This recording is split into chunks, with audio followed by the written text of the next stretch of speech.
Good morning. Welcome to episode 18 of the Hockey Variety Podcast. Thank you so much for tuning in. It is Saturday morning.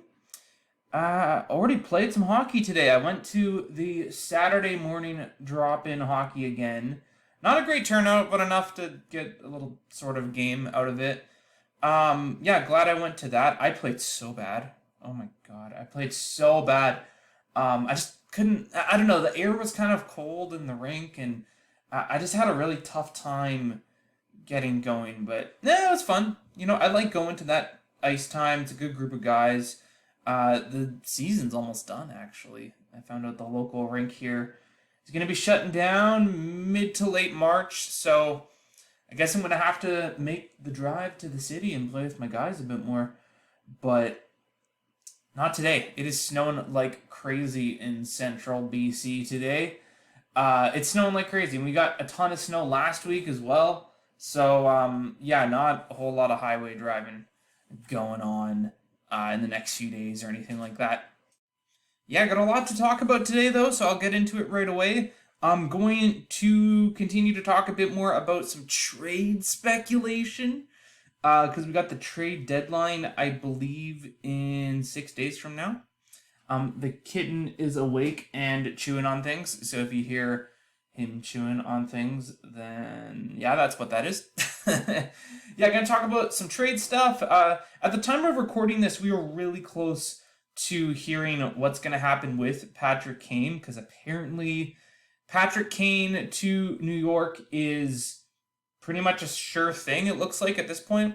But I'm going to talk a bit about why this trade is pretty complicated. I'm also going to talk a bit about some players that are on the market, but maybe not getting talked enough about. And I'm going to talk about a movie. I'm going to talk about a hockey movie. Yeah, there are movies about our wonderful sport of hockey. So I'm going to talk about one movie that I really, really like. I'm not going to ramble about it. It's not going to be a full-blown movie review. And I got a fantasy pick. So yeah, let's get into it. Okay, so tonight in San Jose, San Jose is playing the Chicago Blackhawks this evening. And it is the Patrick Marleau jersey retirement, number 12. Will be going into the rafters in the Shark Tank. And of course, we all knew this was going to happen. Joe Thornton's number will be up there eventually too, I imagine. This is a player I just wanted to give a bit of recognition to. I've been a huge fan of Patrick Marleau for a long time. Currently wearing my Sharks Stealth jersey as I'm recording this too. He's a big reason why I'm a fan of this team. I've always liked this player. Just such a classy guy. Such a leader on and off the ice. He was a leader everywhere he went too. When he went to Toronto, he was a great role model for Matthews and Marner early on. And then he came back to San Jose. I think there was a stop in Pittsburgh too. Just such a great player. And he was very good, I would say. Maybe not elite or anything, but he was a very good player for a while. I think he has a 40-goal season in there too. And he's an easy Hall of Famer for me. Maybe not first ballot, but he gets in. And I remember when he broke the games played record a couple years ago now. I remember people really trying to take that away from him. It was like, oh yeah, but he was never as good as Howe or this and that. And it was really that moment I lost faith in the internet because, I lost faith a long time ago in the internet. But this time especially too, because it's like, is it really that tough to be happy for someone? Like, why are you trying to take this away? I mean, you'll never take this away from Patrick Marleau, but why are you trying to diminish what he did? I mean, the games played record is a huge accomplishment. It really shows that you have had a great career start to finish. You've managed to stay healthy, and you've managed to stay good enough that you are relevant in the league. So you might say, oh, Patrick Marleau was never really elite, or, oh, he's like a fourth liner at this point. I know he's retired now, but at the end of his career, third, fourth line. But he's still good enough to be a serviceable third, fourth liner, right? Especially since San Jose was pretty bad around the time he came back. But, honestly, such a great player. Easy Hall of Famer in my books. Again, it might not be first ballot, but he gets in, no doubt. That was a big record he broke. And it was the same thing we saw with Yager a few weeks ago. Like, didn't Yager break the record for most. It was either most games played at a professional level or most goals at a professional level, something like that. And there's the same thing on the internet. It's like, oh, but blah blah blah, guys playing the WHA or WHL. This, um, WHA. Sorry, WHL is the junior league here, but people try to take that away from Yager, and it's like, dude, he's 50. Like, it's a huge accomplishment, and we shouldn't be trying to take this away from these guys. We should just be happy for them. Very happy for Patrick Marleau. I'm going to move on to the next topic, and I'm going to grab this kitten because he's chewing on something, and it's distracting.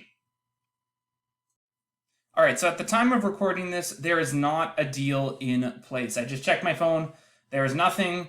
And I originally was going to try to make a mock trade, but we're just so close to Patrick Kane getting dealt to the Rangers. At least that's what it looks like. We're so close to that I don't really want to make a mock trade because, one, this video is going to age terribly anyways. But two, I'm also going to talk about why this is complicated. I don't know what the return for Patrick Kane is going to look like. So let's just talk about what we know right now. So Patrick Kane, he's got a $10.5 million cap hit. Obviously, there's going to be retention there. There's definitely going to be a third team involved to retain maybe like 20%, like we saw with Tarasenko, like we saw with O'Reilly. And he's got a full no movement clause. This is the biggest factor, in my opinion, is the full no movement clause. So Kane will only go to where he wants to go. Okay, so for example, Chicago can't work out a deal with, let's say, Vegas because Patrick Kane needs to be okay with him going to Vegas because he has a full no movement clause. And at least what it looks like on the surface right now, the only team, at least that Kane said publicly that he's willing to waive his no movement clause for, is the New York Rangers. So if you're Chicago's position, it's like, okay, well, we better work out a deal with New York because that's really the only thing on the table. And the Rangers made it clear they want Kane, and why wouldn't you want Kane? But it's really complicated with the money, obviously. And also with the roster a little bit too, which I'll get into. Very complicated situation. And what does the return look like here? Because, obviously the ball is in Patrick Kane's court, but, the Rangers also have a bit of control here too. Because, the closer we get to the deadline, maybe the less that the Rangers have to give up to get Kane, because if this gets way down to the wire, then Chicago just needs to pull the trigger on a deal. They need to get whatever they can because you're going to lose Patrick Kane for nothing if you don't.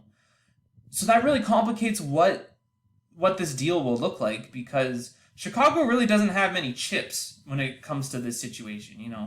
Kane has the most control, but the Rangers also have some control, but what's kind of making it tough for the Rangers is the cap hit. So usually, because right now the Rangers have just a tiny bit over $200,000 in cap space, as you can see on the screen there. And, there's that projected cap space. I never know how to read this diagram, but the Rangers don't have a lot of cap space. And usually when I see like $200,000, I just default to that being, okay, so they got pretty much nothing. But this is really going to come right down to the dollar, really. So if the Rangers will only have to take on 25% of the cap hit, that seems to be the magic number. And I haven't looked at like the rules and stuff, but it kind of looks like a team has to pay the player a minimum of 25% with other teams being involved to retain. The magic number right now is $2,625,000. I have that on the screen as well. Just a quick little calculation. His full cap hit right now is 10.5, and you get Chicago to retain half, and you get another team like Arizona or someone to retain that other 25%. So that seems to be the magic number. And then on the screen there, you have pretty much all their rostered skaters. Now, I left the goalies off because Shesterkin's not going anywhere, obviously. And Halak also has a full no movement clause, so you can't really move Halak. right? And I don't know if you'd want to move Halak. I'm pretty sure he's been good this year. I didn't look at his stats beforehand, but yeah. And anyways, we're just going to look at the skaters. This gets complicated. So the Rangers have a lot of guys who they're not going to be part of any kind of deal, right? Like, obviously, those first 4 guys with full no move clause, they're not going anywhere, and they shouldn't go anywhere. Why would you want to trade even a guy like Trocheck, right? He's having a great year. Tarasenko's not going anywhere. I'll talk about Gaudreau in a second. And then you have that kid line, right? You got Hedel, you got Capocacco, and you got Lafreniere. And I think those are the guys that I really want to focus on in this video. And then on the back end, Fox off limits, Trouba's off limits. Ryan Lindgren, I texted a buddy of mine about this. I'm like, hey, do you think it would be in the Rangers' best interest to trade Lindgren to make a Patrick Kane trade work? And he said no, and I agree. I think moving Lindgren makes this team worse defensively, obviously. I just don't think that's going to happen. I don't think that should happen, too. You should want to keep Lindgren, so I would say he's off the table. Same with Keandre Miller. I mean, he's only 23, and I mean, like, moving his contract does nothing financially. He's on a really good entry-level contract right now, so yeah. And that's the thing. You need to move more money out than you bring in if you want to stay under the cap, since the Rangers are pretty close to zero. If I'm doing all the math correctly here, I'm probably wrong, to be honest. You're going to have to move out quite a bit of money to make this work, right? So let's talk about Gaudreau. So he's got a modified no-trade clause. I think that means he has a no-trade list. I don't know what teams are on his list, but, he's not going to waive, right? And also, this is a playoff team. This is a team that obviously wants to go deep in the playoffs. You kind of want Gaudreau. I mean, he's a pretty clutch player. He's a leader on that team. Gaudreau's not going anywhere. And also, how would you convince him to waive anyways? It's like, hey, do you want to go to this team that's going to be pretty bad until your contract's up? There's no incentive there. Gaudreau's off limits. And again, I don't think you should want to trade Gaudreau either. I really like him. You keep him around. He'll be really good for a playoff push. Now, there's lots of talk about Kravtsov and Lecision, which roster-wise, that makes sense. And Kravtsov obviously wants out. He said he wants out, which is weird, but I think he's just not getting the opportunity. And he would get opportunity in Chicago. But I think moving those guys alone, and if you consider the Patrick Kane cap retention from Chicago and a third team, I don't think that's enough money to move out. I think you need to move out another guy. And I don't know who that is. Because you need to replace those players too, right? So if Kravtsov and Lecision are already, I can't say his name, if they're already pretty inexpensive, and you got to replace those guys, I don't think that does anything, right? They obviously just brought in Tyler Mott, and they just brought in Nico Mikkola. Those are the guys I'm looking at. Now, I know you just brought them in, but I don't think New York was really thinking about Patrick Kane at the time they made the Tarasenko deal. I personally, those are the guys I'm looking at, because let's talk about the kid line. So, Filip Hedel, Capocacco, and Lafreniere. First of all, Lafreniere is off limits, in my opinion. You don't trade that first overall pick in only his third season in the league now. You got to be patient with this guy. Don't forget, he was projected to be a future superstar in this league. Be patient. You got to be patient with him. And also, financially, moving him out is not going to move the needle much out at all. Yeah, he might be an incentive for Chicago to make this deal. But again, I don't think Chicago has many chips right now. I don't really think it's going to be one of those 3 guys, to be honest. I think Lafreniere is the least likely. Now, the thing with Hedel, financially, he would be the guy if out of those 3, because he's going to be expensive to re-sign. But the thing is, he's very, very good, and it's pretty unanimous. He's very, very good, and he's very, very young as well. 23. I don't think he's the guy. Out of those three, I would say it's Capo Caco, but kind of like Lafreniere, I think you need to be patient with this kid. Really, it's tough. And then what complicates it even more is those three have very good They have very very good chemistry, right? Like whenever we see Lafreniere on a different line, it usually doesn't work out as well as that kid line. You want to keep that line together going into the playoffs. So very complicated situation. Now, what I think it's going to be, I think it's going to be like Kratzov, and then I know moving like Mott sounds kind of stupid at this point, but you make a bit of room moving Mott. You throw Mikola in there too. And you got to remember too, Chicago's going to need guys for next year. They're going to need to hit the cap floor. That's something they got to be thinking about too. So, yeah, definitely not envious of the Chicago Blackhawks. This is going to be a very difficult trade to work. There's likely going to be a first involved here going Chicago's way. And I don't know what this deal looks like. But I'll tell you what, when this deal goes through, likely within the next 24 hours, I am making a podcast tomorrow as well, so I will be able to talk about the deal if it happens before I wrap up this episode. But, I don't think Chicago's going to get back as much as people think, just because I don't think they have many chips here. And the closer we get to the deadline, I kind of feel like Chicago's asking price is going to have to come down. Whatever this ends up being, don't expect it to be a lot going Chicago's way, in my opinion. Okay, next up. There was a big trade made earlier this week. A pretty big trade, in my opinion. So the Boston Bruins get Dmitry Orlov and Garnet Hathaway. You got to think this is Boston's big move going into the trade deadline. But who knows? Maybe some more stuff will happen. Washington gets back a ton. They get back Craig Smith. That's a financial move. Andrei Svetlakov. I honestly don't know too much about that guy. But the big thing, they get a first. They get a second in a few years. They get a third. And Washington has to retain some cap, as expected. And this is kind of signifying that Washington is probably pulling out of the playoff race here. It's just not working this year. They are kind of within striking distance of the playoffs, but you know what? I think this is a good move. Try to do a retool and, try to go for the cup again next year while you still have Ovi. You still got Darcy Kemper locked in. There's some good pieces there. I think they just need to reevaluate some things. But, not a bad idea to do a bit of a retool if you're Washington. I think this is a good move for Washington. And then Minnesota, again, retaining 25% for a team in order to get another pick. And it makes me think, is Minnesota kind of going for quantity over quality when it comes to their prospects? Because it looks like they're just trying to hoard some picks here.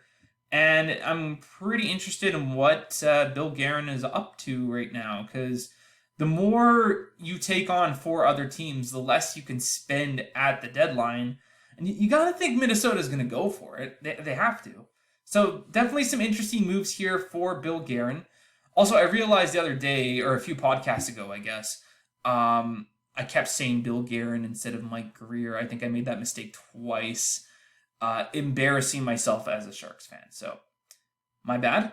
But yeah, interesting move. Good move for Boston. I don't think Orlov has made his debut for the Bruins yet. That might be tonight. Let me get this open in my phone and just kind of take a peek here. So Boston plays tonight, and I don't think they've played since the trade. They played the Kraken the other day. I don't know if they had Orlov by then. Doesn't look like it. Okay, well there you go. I kind of expect him to make his debut tonight then. Same with Hathaway. But this trade got me thinking. Okay, so we saw a team that is getting, they're kind of getting out of the wild card race here. At the time of recording, they're only 2 points out of a wild card spot, but they don't have games in hand like we see with Buffalo. So here's what I did.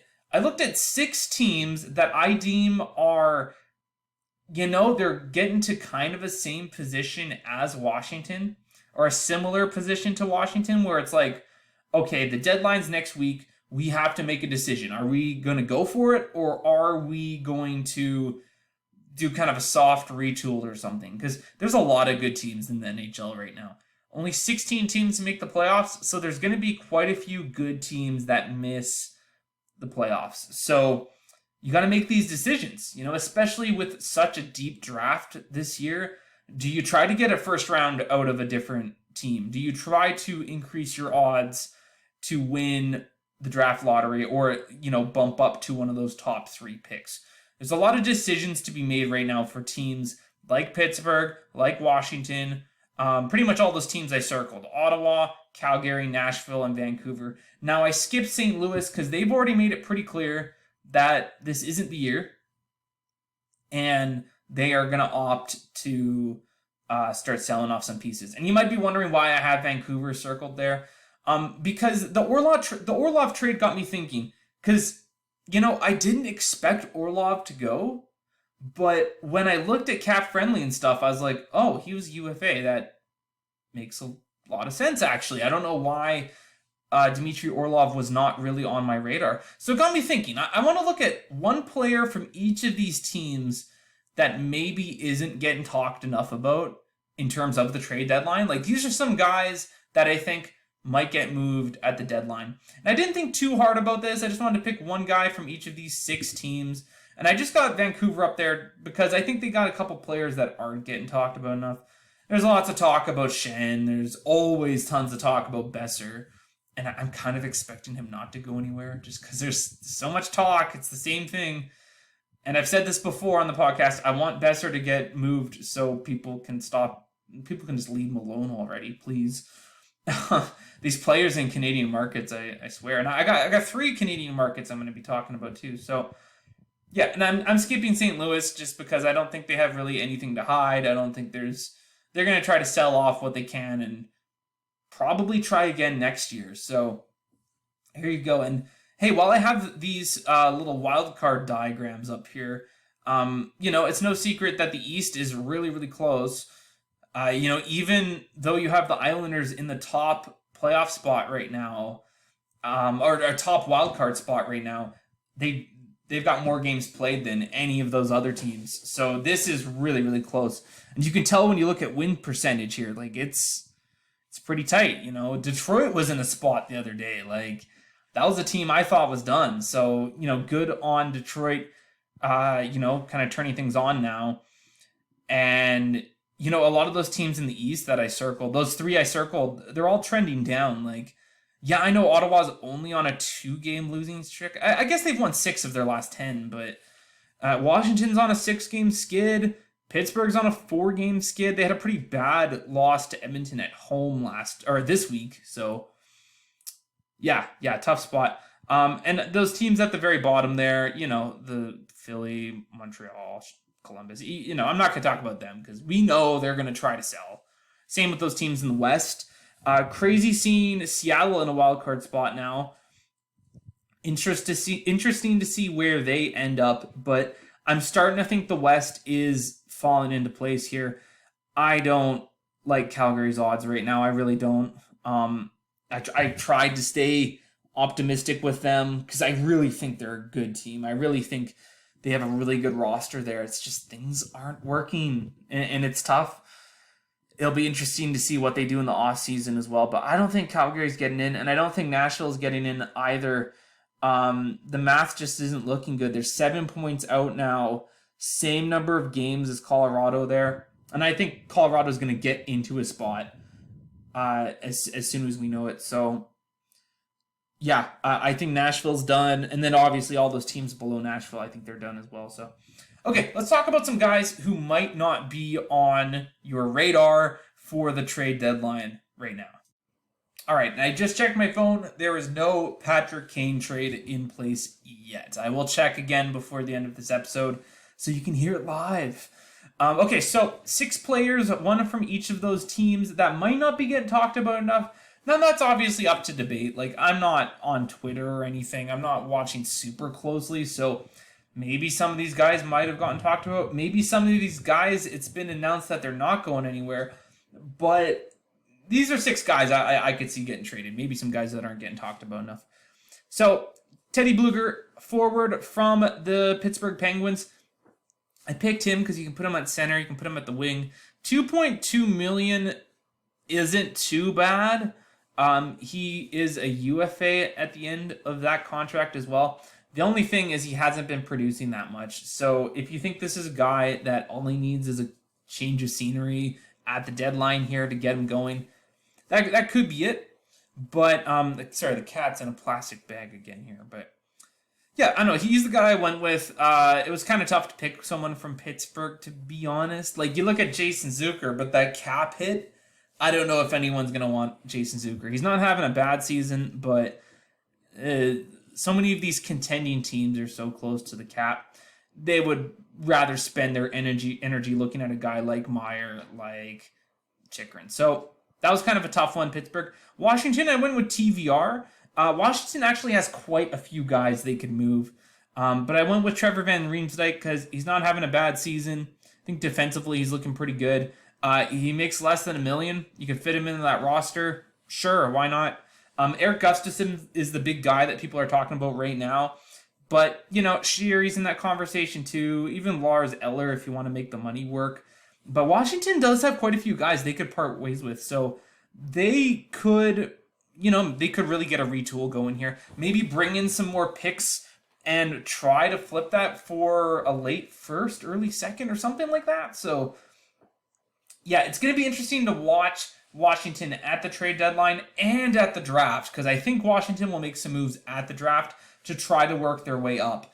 I don't think this is a team that's trying to stockpile prospects, though that might be in their best interest.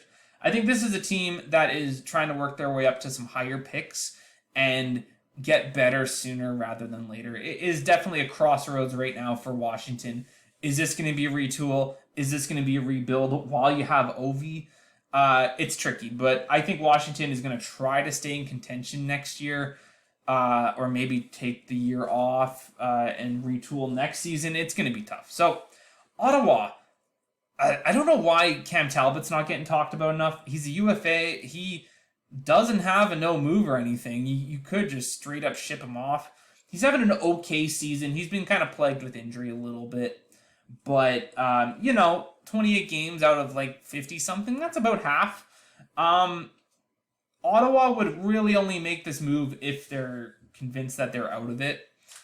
It's tough because Dorian's come out and said that he wants to keep this team good. That's why DeBrinket's not really on the move or anything.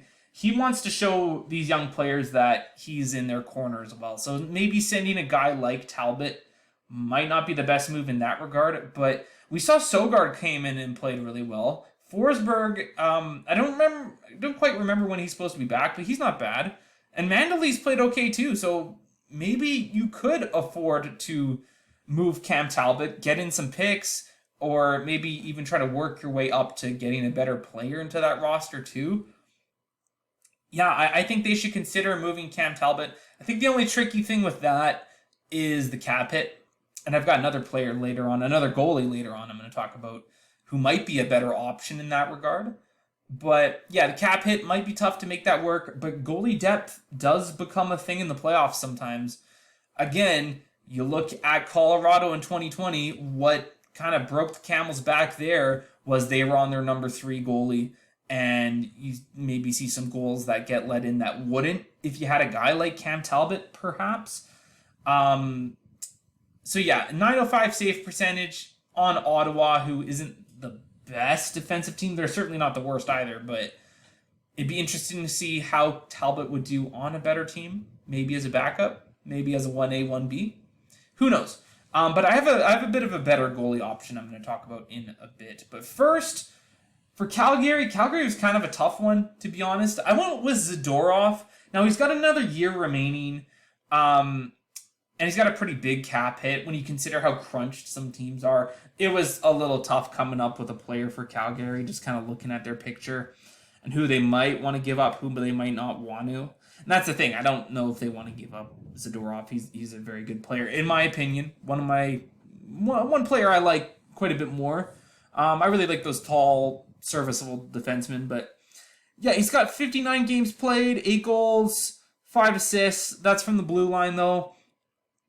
I think his plus minus is okay last time I checked. So yeah, I went with Zadorov, but I could totally understand if you maybe have someone else in mind, or maybe if you just can't see Zadorov getting moved. But I think he's a guy you got to watch out for. Okay, Nashville. Now, this is an interesting one because it really depends on what you want to do. So Kevin Lankinen, backup goalie behind UC Saros on Nashville. He's a UFA at the end of the season. He makes 1.5. This really depends on what Nashville wants to do. If they want to extend Lankinen, which I kind of think they should, you don't move Lankinen, obviously. But I think you could get back quite a bit for Kevin Lankinen. He's having a great season. Only 13 games played, because obviously Saros plays quite a bit. We saw Askarov go into a game or two already this season, but 919, he's looking good, really. So if Nashville is not planning on re-signing him, trade him, because I think you could get even maybe a second for Lankinen. I'm not really going off much saying that. I don't think you get a first for Lankinen, but you could get back something pretty good for Kevin Lankinen, I think. He'd make a great backup on any team. If you want that goalie depth, he is your guy. I'm looking at you, LA. He might be the guy in LA. I don't know. Not the guy, but, another guy. Maybe you do like a Lankinen for Copley kind of deal. I don't know. But personally, if it's between Talbot and Lankinen, I'm looking at Lankinen. He's cheaper. He would kind of fill that same role because you don't really bring in Talbot as a starter if you're a contending team. So, yeah, I think he's a guy you got to watch out for. But, again, if Nashville wants to re-sign him, which I think they should, and I kind of think they will, obviously that deal's not going to happen. Vancouver, it was kind of tough to come up with someone who isn't Shen or isn't Brock Besser, who gets talked about all the time. I went with Ethan Bear, which, I think he's been a good fit in Vancouver. I think they should extend him. I don't think he's going to be too expensive either. He's been pretty good since arriving to Vancouver. He's got a good plus minus on a pretty bad defensive team. 1.8 mil, so you might have to play around with the money a little bit. Not too expensive, but not too bad. 45 games played, 3 goals, 11 assists. Not bad for a blue liner, in my opinion. He's young. He's going to be an RFA at the end of the year, so you're going to want to re-sign him. Right-handed D, or right... He plays the right side. I don't know what his handedness is, but... yeah, and I'm sure there's people that have some reason why this wouldn't work or something, because I kind of feel like there's some stuff, maybe, I don't know. But I really like the player. I want him to be successful somewhere, and that could be Vancouver. I think Vancouver should try to re-sign him, but he is a guy to watch because you don't want to lose him for nothing in free agency. I know you have to probably give him a qualifying offer, but yeah, RFA stuff. Didn't really look too much into it. So yeah, let's talk about a movie. Let's talk about Goon. Yeah. Okay, so this podcast, it's all about variety. Okay, we talk about the NHL, obviously. We just talked about the NHL for half an hour. We talk about beer league hockey. We talk about hockey culture. We talk about hockey history. And one thing I haven't talked too much about is hockey media. I want to talk more about other podcasts, not trash talking, obviously. I want to talk about some hockey YouTube, and I want to talk about hockey movies. And the first one I'm going to start with is a movie that I really, really like called Goon. Okay, so you probably have seen this movie before if you're watching this podcast or listening to this podcast. But if you haven't, if you're a hockey fan and you have not watched Goon, watch it. Okay, it's a great movie. It's comedy. It's a little raunchy. It's a little, kind of leave your brain at the door a little bit. But hey, I think it's got a good story. It's got a great soundtrack, even. I think that's something that doesn't get talked about either.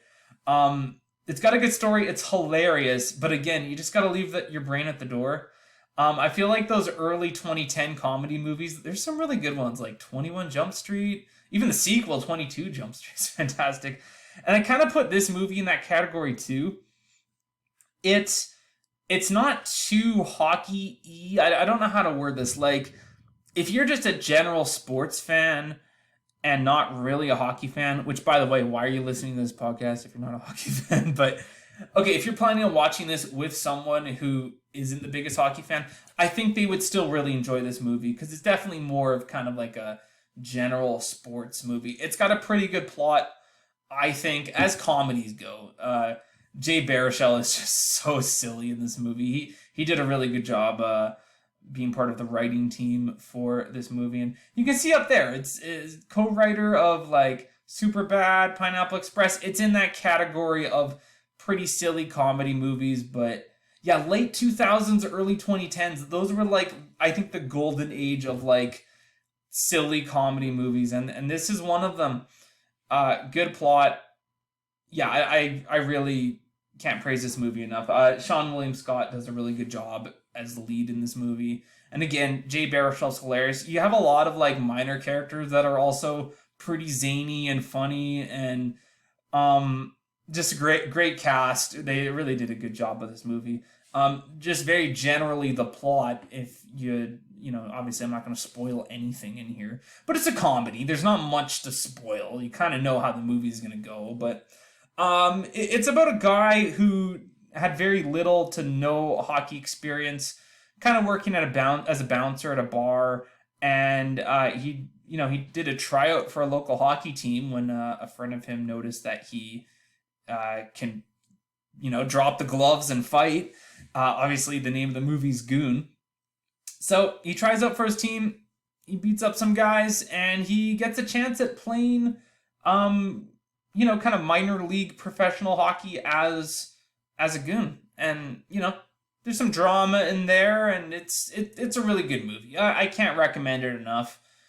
I've seen it a million times. I haven't watched it in a while. I've actually watched this movie with my mom before, and she's not the biggest hockey fan. I think in my family, in terms of who's a hockey fan, she's probably number 2 behind me, obviously. I have a hockey podcast, so I'm kind of a big hockey fan, but if it's a big game like Team Canada gold medal, Stanley Cup final kind of deal, she'll sit down and watch with me if I'm at their house visiting them or whatever. But not the biggest hockey fan. She doesn't have a team she roots for or anything, and she watched this movie with me, which isn't really a movie you watch with your mom, but she loved it. She thought it was hilarious. Some of those raunchy jokes, it's like, oh man, cover your ears, mom. But she had some really good laughs. She enjoyed the movie, and just generally speaking, it's a good comedy movie. Even if you're not really a big sports fan, I recommend it. It's great, and this is a movie, I think in like 20 years, we might be talking about it in the same category as we do Slapshot in terms of classics. Might be a bit of a hot take, but in terms of how hockey movies go, I think this is up there with Slapshot. This is one of the best hockey movies. And I think when it comes to hockey, like, you kind of have to go the comedy route a bit. I think a lot of the non-comedy hockey movies don't really go as well. Hockey, it's such a, just on the surface, it's a pretty crazy sport when you think about it. So, it kind of suits comedy a bit better than, really serious movies, in my opinion. I think the serious stuff for hockey needs to be left to documentaries. Okay. Anyways, enough about Goon. I really flew through this episode. I thought I had a lot to talk about, and I did, but man, I kept a pretty good pace. I'm kind of hungry. Maybe that's why. Maybe I'm, looking forward to having a late breakfast here, late post-hockey breakfast. Second breakfast. What did they say in Lord of the Rings? Third breakfast? Or whatever. Haven't seen those movies in a long time, so yeah. Okay, I do have a fantasy pick for today, and I didn't even give this much thought at all. If JT Compher is available in your league, pick him up right now. That's all I'm going to say. He's been on fire. His last 3 games especially, he's been great. I've picked him up in both of my leagues, and he's been fantastic since I grabbed him. Pick up JT Compher. He plays left wing. I believe he plays center as well. So you got 2 positions there. He has, what does he have there? 8 points in his last 3 games, plus 7. He'll get you blocks apparently as well. Lots of shots. Maybe with Colorado's kind of injury situation, he might be working his way up the roster. Maybe that's why he's getting some points. Colorado has 4 games next week. Yes, there's some tough teams in there, but Colorado's been hot. So, yeah, pick him up. Seriously, if he's available, pick him up. He's been great. And he'd be a good guy to start the week next week if no one else picks him up. Again, anyone from my leagues is listening to this right now. He's not available in either. And quite frankly, I can't see myself dropping JT Confer next week even too. Great player. If he's available, get him. Yeah, did one last check to see if Patrick Kane has been traded, and he has not been traded yet. So hopefully by the time I record tomorrow, there is a deal in place and I have something to talk about. Although I always have lots to talk about, but yeah, I would love to break down a Patrick Kane trade. Talked about a few Patricks in this episode too. Patrick Marleau, Patrick Kane. Yeah, I wouldn't mind breaking that down. Again, I have no idea what the return for Chicago is going to look like. I could see them getting a lot. I could see them getting not enough. It's really complicated. Glad I got to talk about the situation a little bit. The cap, the salary cap does keep things pretty interesting. So, anyways, a bit of a shorter episode. I wasn't expecting that, but again, I will be recording again tomorrow. I'll probably post that one on Monday though, just to space it out. I did a few episodes last weekend, and I noticed they didn't really get too good of views, at least later on in the weekend. So, yeah, I think it's probably my best interest to space them out a bit. So, if you want to hear me talk about the Patrick Kane trade, you're probably going to have to wait a couple days. But I'm sure everyone's going to be talking about it. It's the talk of the town. This is one of the best players of our generation, or at least my generation, getting traded to a contending team. It's a big deal. So, I'm sure everyone's going to be talking about it. But I will give my take on the trade in a few days. Thank you so much for listening. I do appreciate the support on the podcast. If you like the podcast, please subscribe on YouTube and leave a like on this video. It'd be greatly appreciated. The Hockey Variety Podcast is on Facebook. You might have to really look around for it, but we do have a Facebook page. We also have an Instagram account as well, just Hockey Variety Podcast. And yeah, thanks for listening and take care.